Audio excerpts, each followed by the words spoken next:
Bonjour et bienvenue dans cette nouvelle émission Quartier Direct, réalisée en partenariat par Mediapart et le Bondi Blog. L'objectif de cette nouvelle émission, ausculter les quartiers populaires, comprendre leurs maux, leurs problématiques, leurs inégalités. Et pour ce premier numéro, nous avons choisi de nous intéresser à la première des inégalités, peut-être la plus violente d'entre elles, la pauvreté. À 30 km au sud de Paris, Grigny est la commune française où le taux de pauvreté justement est le plus élevé en France, avec 44,8% de ses habitants qui sont concernés. Et pour en parler avec nous, deux invités, Sena Boudiara, bonjour. Vous êtes habitante de Grigny, militante associative et membre du collectif Fraternité.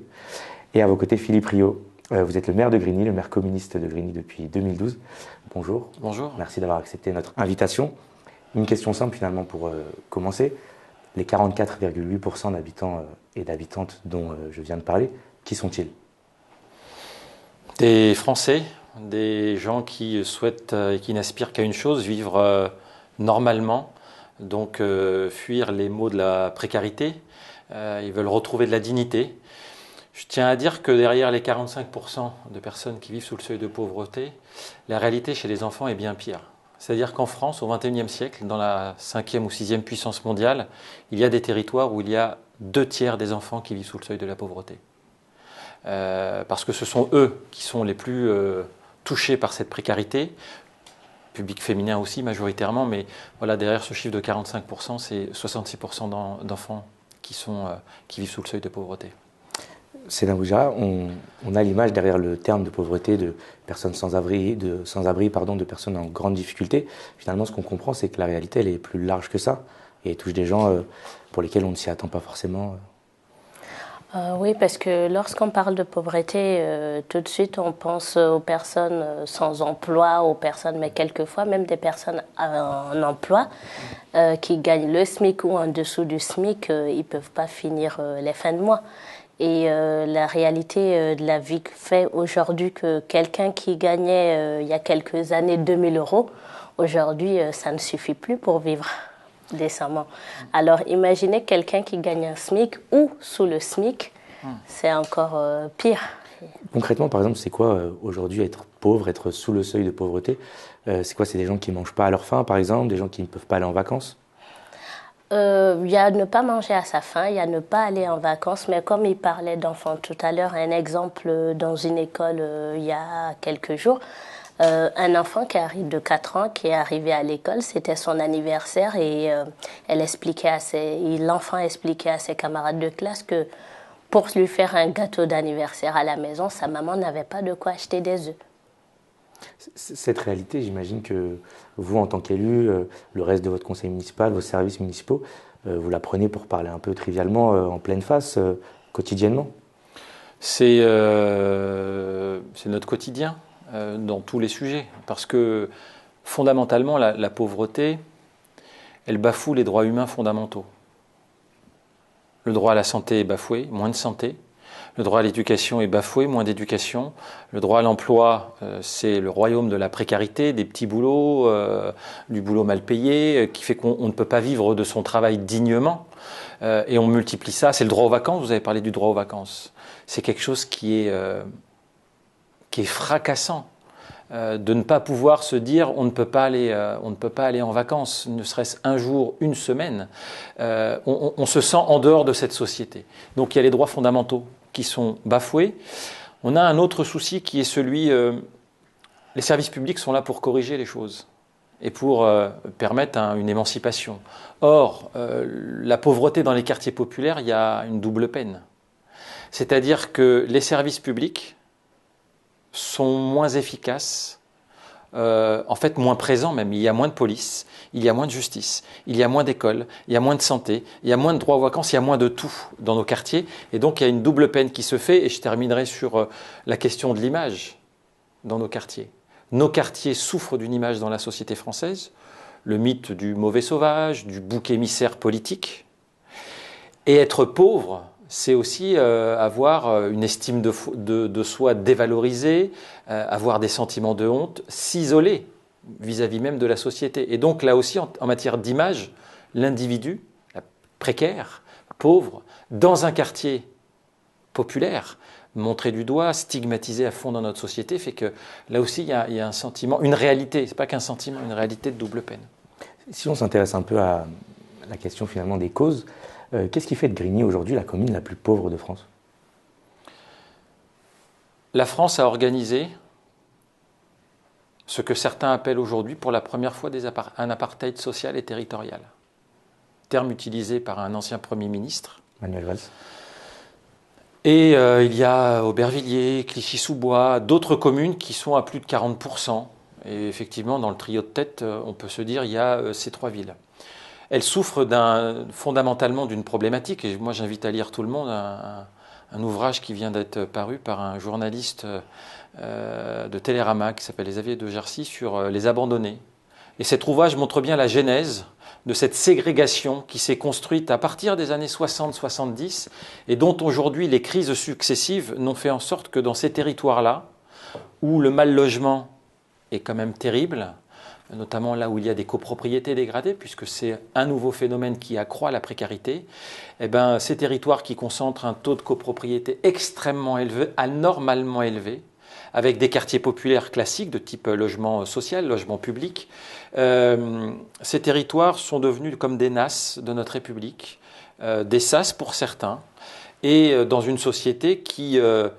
Aujourd'hui, la devise n'est pas liberté, égalité, fraternité, mais plutôt liberté, inégalité et fraternité, parce que sans ça, on ne s'en sort pas. Donc notre société a développé des inégalités. Les crises successives que l'on a vécues vont toujours plus vite que les politiques que l'on essaye d'apporter, de corriger pour rattraper. En clair, depuis 2008, la crise financière de 2008, aujourd'hui, ces villes-là, ces quartiers-là, comme les territoires ruraux délaissés, comme les bassins de réconversion, comme les territoires d'outre-mer aussi. On ne s'est jamais remis de cette crise-là et des conséquences sociales. Donc il y a une histoire et des coups d'accélérateur d'une société de plus en plus ségrégative. Ce qu'on entend à travers notamment la question de la crise, c'est le chômage qu'il y a derrière, avec un taux de chômage qui est important dans votre ville, notamment chez les plus jeunes, qui va jusqu'à 30-40% dans certains quartiers. Cette difficulté à trouver du travail, concrètement, sur le terrain, comment elle se ressent, comment vous, dans votre travail, vous la vivez? C'est très violent. Parce que quand on regarde à la base, nous avons des jeunes qui... dès le début, n'ont plus de rêve en réalité. Et c'est ça qui fait le plus mal parce que à l'école, ils n'ont pas le bagage nécessaire pour pouvoir avancer. Les familles ne comprennent pas spécialement que tout le monde n'a pas besoin d'être les meilleurs à l'école. Donc la famille met une pression, plus la pression du fait de ne pas comprendre, de ne pas avoir l'accompagnement nécessaire. Donc la plupart finissent par décrocher à un moment donné. Et quand ils décrochent, ils se disent de toute façon que j'aille plus loin ou pas, l'image de mon quartier fera que je ne trouverai pas de travail. L'image de mon quartier fera que je resterai peut-être au coin de la rue. Et du coup, quelquefois, il y a cette volonté-là de vouloir s'en sortir, mais il n'y a pas où s'orienter ou comment savoir vers qui se tourner. Il y a du mal à trouver cela. Et en plus, effectivement, dans la réalité des choses, il y a plusieurs CV. Une fois marqué Grigny dessus, on n'a pas de réponse. Quand on a un peu de chance, vous n'avez pas le profil nécessaire ou correspondant, mais ça, c'est lorsqu'on a un peu de chance.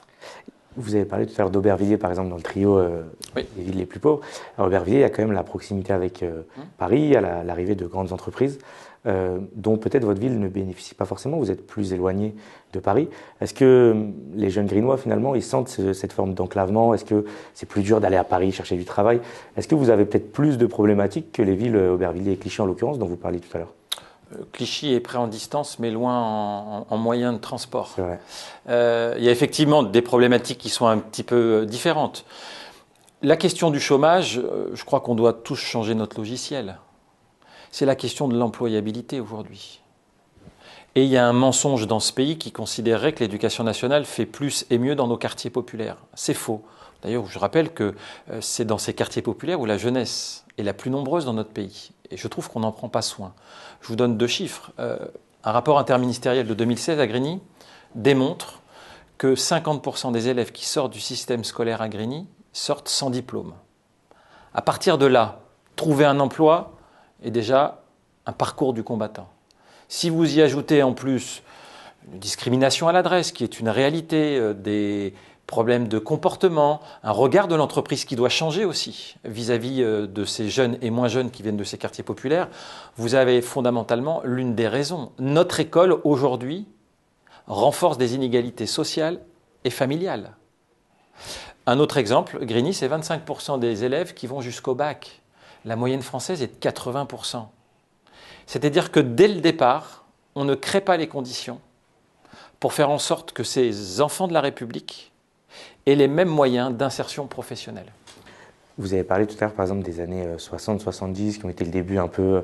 Donc Grigny, c'est deux quartiers, vous m'arrêtez si je me trompe, mais c'est deux principaux quartiers, la Grande Borne et Grigny 2. Est-ce qu'aujourd'hui, on est plusieurs décennies plus tard, est-ce que les générations suivantes sont de moins en moins pauvres et finalement sont en train de résorber un peu ce phénomène, ou est-ce qu'on est au contraire dans quelque chose où on aggrave les inégalités ? La société française est de plus en plus inégalitaire. En 40 ans, les inégalités ont explosé en France. Et elles se montrent plus particulièrement dans nos quartiers populaires. Phénomène qui s'est développé ces 15 dernières années, qui cristallise la pauvreté, ce sont les copropriétés dégradées. La Grande Borne, 3500 logements, Grigny 2, 5000 logements, une copropriété qui cumule impayés de charges trop élevées, système d'ascenseurs défaillant, marchands de sommeil, ceux qui exploitent la misère, parce que ce sont des exploiteurs de gens qui sont en très grande difficulté. Ces phénomènes-là n'ont fait que se développer et se concentrer, y compris parce que certains sont bien contents qu'il y ait cette concentration et que ça n'aille pas ailleurs, que ces gens-là n'aillent pas ailleurs. Il y a aussi l'hypocrisie du système politique français. C'est quoi certains, par exemple ? Il y a certains maires, on peut être très clair, moi je suis de ceux qui pensent que ce système-là est organisé. Ça veut dire que cette concentration des difficultés, ces territoires qui ont une fonction d'accueil des primo-arrivants dans notre pays, qui ont une fonction dans la métropole, il y a quelques villes, on les a citées, Aubervilliers, Saint-Denis, Grigny, d'autres, vous avez les bidonvilles, il y a quelques décennies, qui accueillent ces populations-là, qui ont cette fonction-là. La structure de l'habitat fait fonction d'accueil, et nous, on doit fabriquer une espèce de citoyenneté et d'inclusion républicaine. C'est notre taf.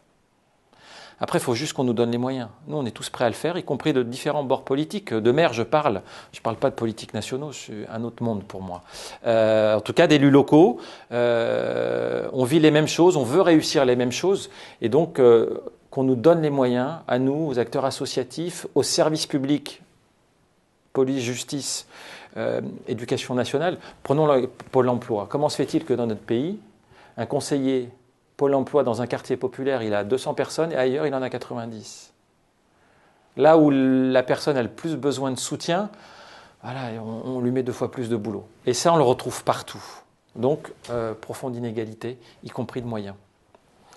Ce chemin que Philippe Rioux nous décrit comme n'étant pas le bon, cette évolution-là, vous la partagez ? Vous sentez finalement qu'on n'est pas sur le bon chemin pour lutter contre la pauvreté ?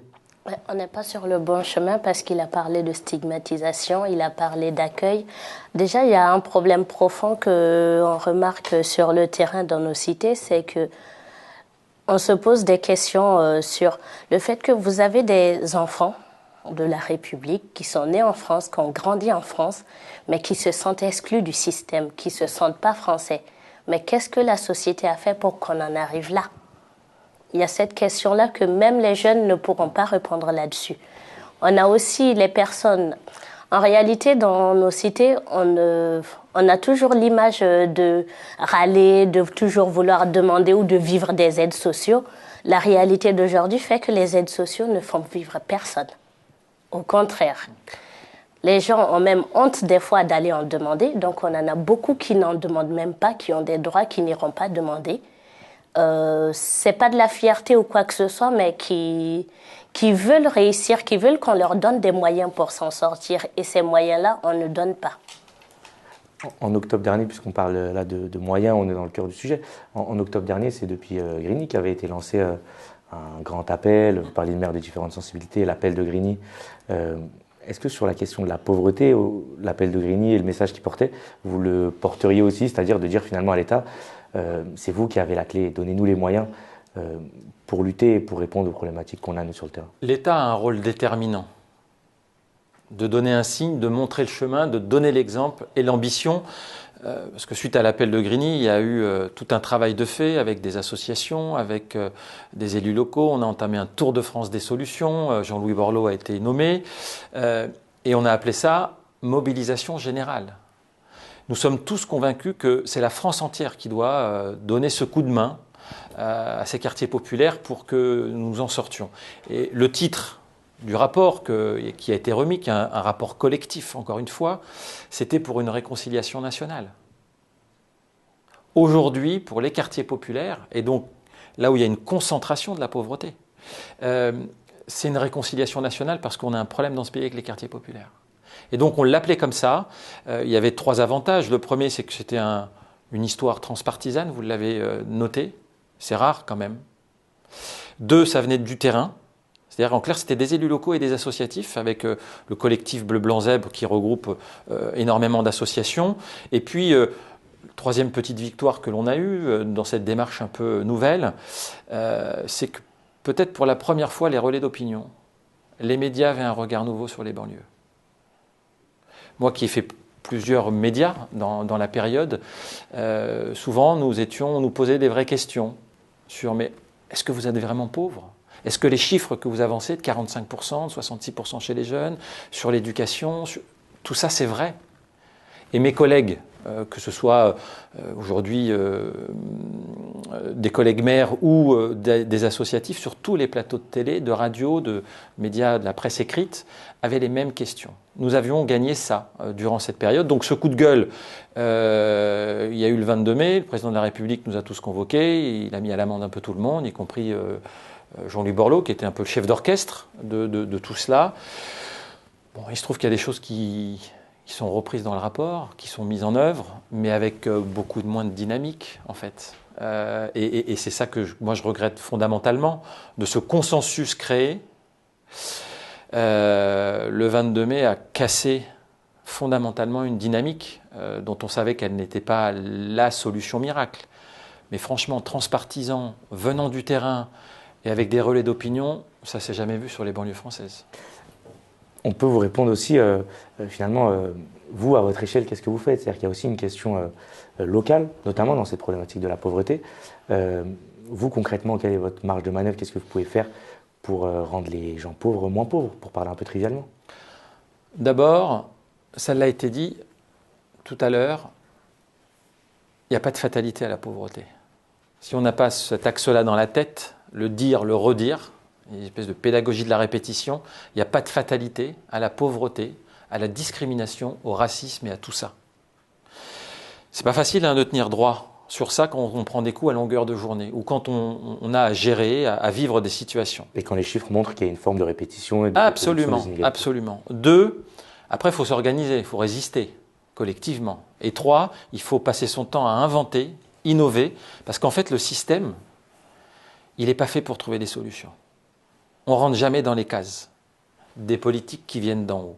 Moi, je donne 2-3 exemples. On parlait tout à l'heure d'emploi, d'employabilité. Nous, on a créé un centre de formation il y a 10 ans.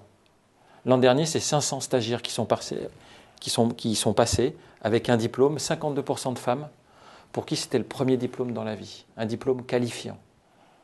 Donc on a formé des gens, savoir de base, linguistique, remise à niveau et un métier avec un diplôme.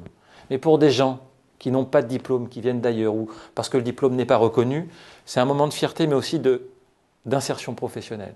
Autre sujet, on parlait tout à l'heure je parlais de droit à la santé. Le quartier de la Grande Borne, un médecin généraliste, plus de dentiste. Moi, j'ai 44 ans, j'ai vécu 22 ans de ma vie à la Grande Borne, ça fait 22 ans que je suis à Grigny 2. J'ai vu ces départs de médecins, j'ai vu ces départs de commerce et j'ai vu cette précarité. Je suis un observateur aussi de cela. Moi, je vous invite samedi prochain. Nous accueillons 10 nouveaux médecins à la Grande Borne, 3 généralistes, 3 dentistes, un gynécologue dans une ville où il y a énormément de naissances, un pédiatre où il n'y a plus de pédiatre, où il y a entre 500 et 600 naissances par an. Voilà, ça c'est un travail collectif.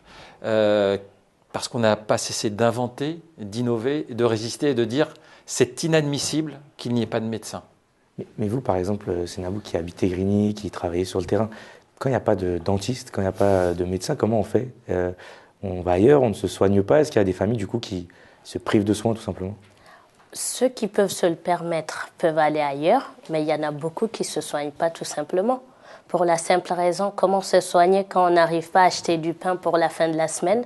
Comment est-ce qu'on peut payer un dentiste ailleurs? Sachant que tout le monde ne prend pas la CMU. Et il y a beaucoup de gens qui ne savent même pas qu'ils ont droit à la CMU ou qui n'iront pas demander parce qu'il y a trop de protocoles, l'administration, on ne va pas en reparler. Et même pour les personnes qui ont un travail, maintenant, une fois que tu as un travail, tu n'as plus le droit à la CMU, tu as la mutuelle obligatoire, une partie prise en charge, mais tu ne peux pas te permettre d'être malade. En arrêt maladie, le temps que l'employeur envoie l'attestation de salaire à la Sécu, que la Sécu, tu peux rester 2 mois des fois sans toucher un centime. Donc, comment tenir si tu ne peux pas mettre de côté déjà pour 1 mois? Ouais. On parlait tout à l'heure, par exemple, c'est lié à la santé, en fait, c'est la question de la nutrition et de l'alimentation. La cantine scolaire, c'est aussi un sujet. Il y a des villes qui ont choisi de la rendre totalement gratuite. Concrètement, à Grigny, par exemple, ça coûte combien un repas à la cantine? 66% des repas distribués, on en fait 1500 par jour, 32 000 par mois.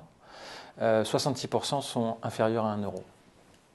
C'est-à-dire inférieur à 1 euro plus proche de... C'est entre 0,35 et 0,99, c'est moins de 1 euro. 66% des repas sont à moins de 1 euro. Ce qui veut dire que personne ne se prive de restauration scolaire, c'est accessible à tout le monde. Ça, il y a quand même... Si, il y a une difficulté dans l'accès.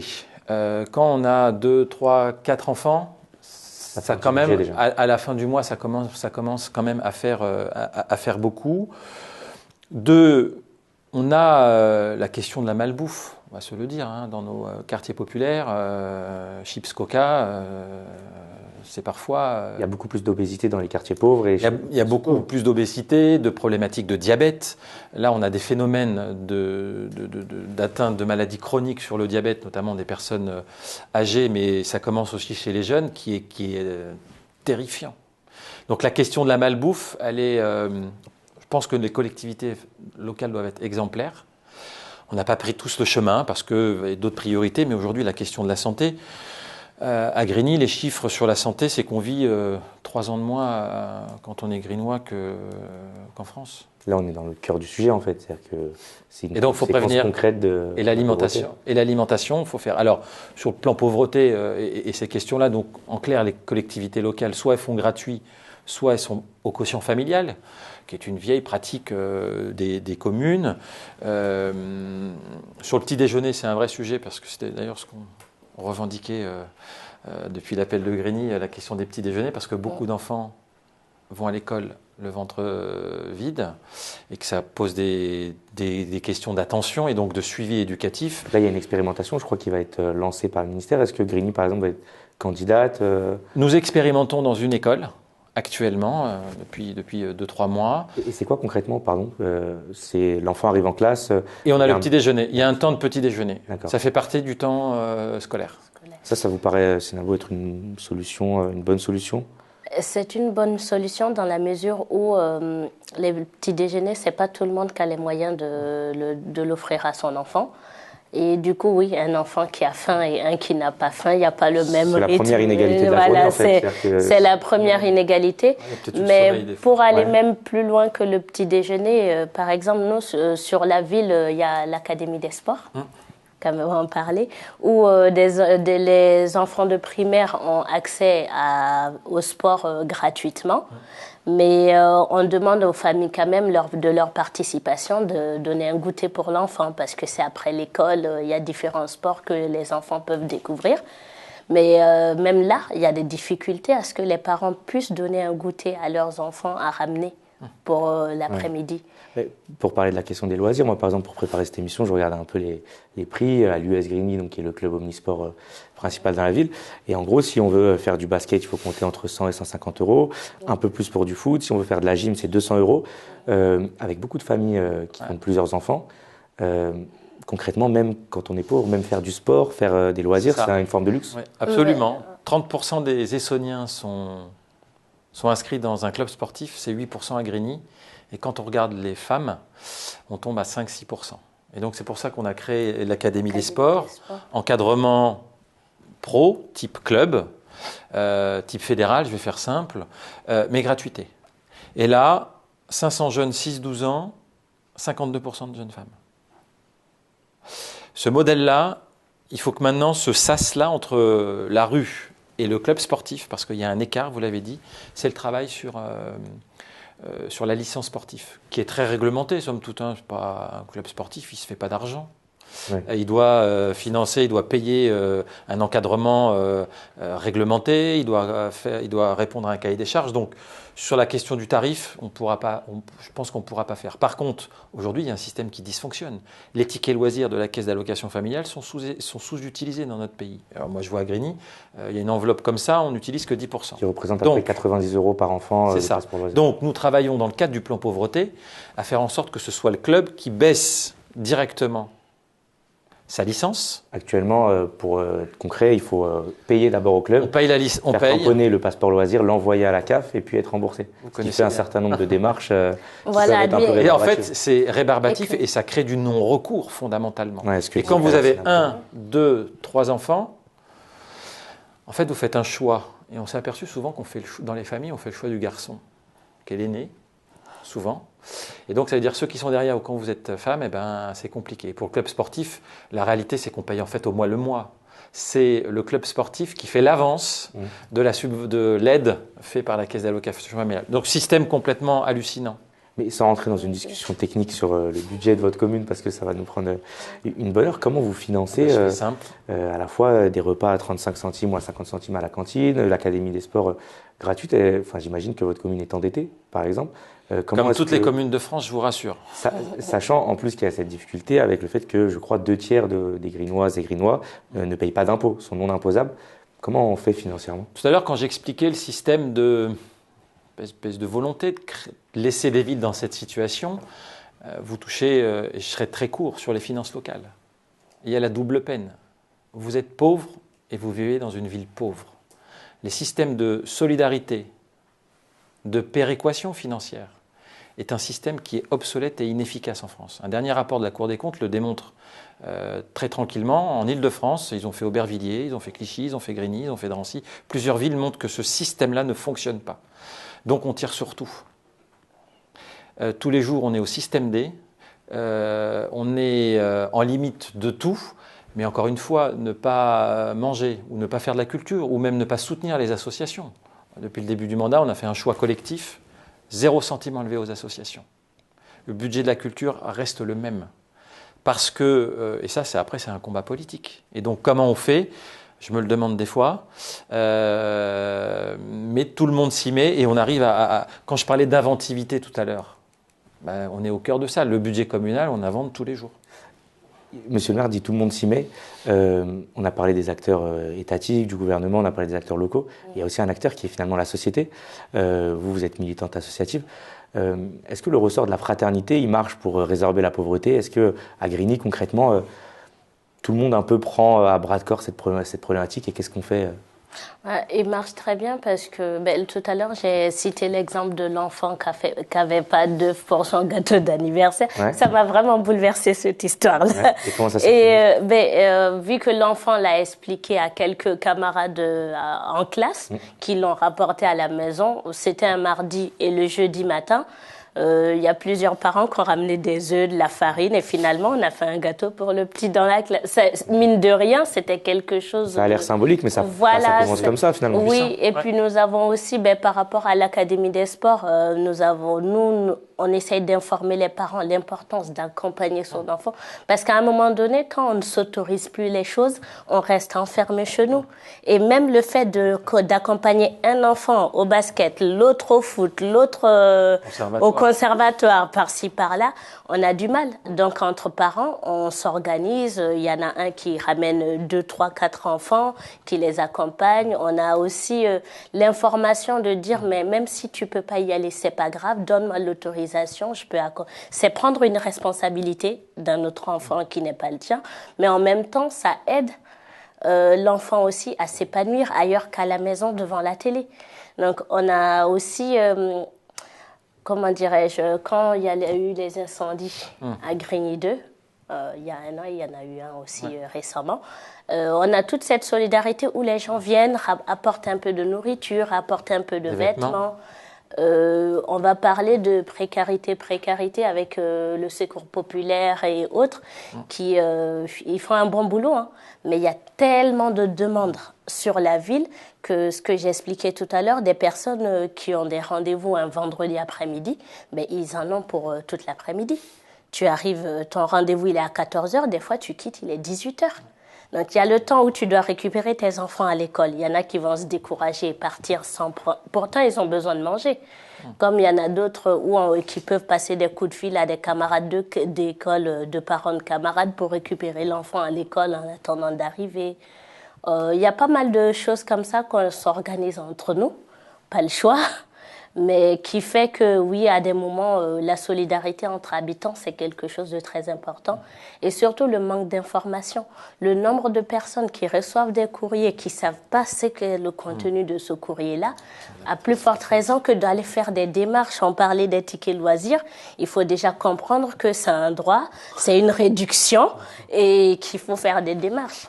Donc, c'est pas évident. Et avec l'Académie des sports, c'est vrai que la première année, c'est gratuit. L'enfant découvre s'il aime bien.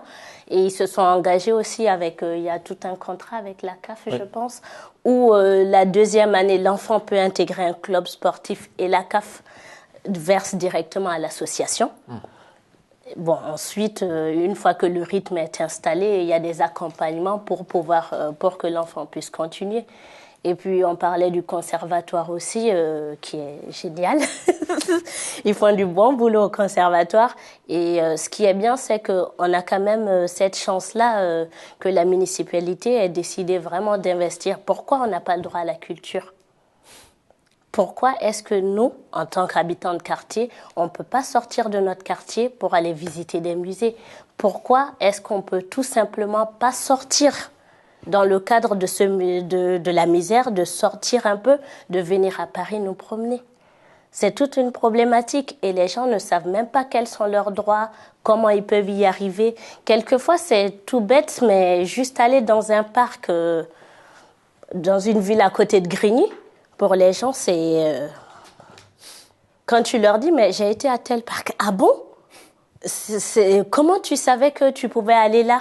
Mais c'est vraiment, et c'est pas forcément des personnes à résidence. Ah oui, c'est pas forcément des personnes qui viennent d'ailleurs, hein, des personnes que la dernière fois j'ai rencontré une maman qui a grandi à la Grande Borne, avec qui on a fait une sortie ensemble où on s'expliquait des choses. Et elle m'a dit, mais je me rends compte de l'importance que ça a parce que le jour où j'ai dû aller au lycée, pourtant j'ai grandi à la Grande Borne, pour valider un ticket de bus dans un bus, c'est une copine qui a dû me montrer.